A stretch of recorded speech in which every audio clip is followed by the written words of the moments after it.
Hi, I'm Neil Peterson with LED Lighting Supply. Today I'm going to talk about factory lighting. There are a lot of options. When you're looking at a factory, there are a lot of considerations you want to take into account. One is current lighting levels, what is the fixture, how high are they mounted, how many are there, what your voltage input is. Once we know that, we can go and select a good candidate fixture for you. But the best way to really determine the right number of lights and the type of light is to do a lighting plan.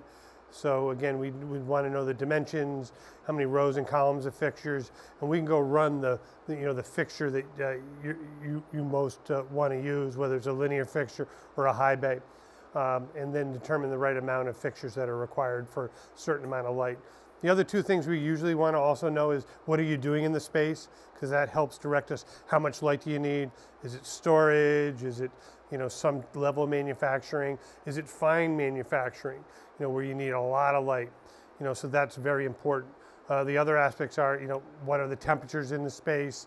And so with all that, we put that together and we come out with a recommendation for you.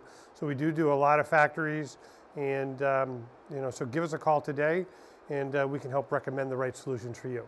Have a great day.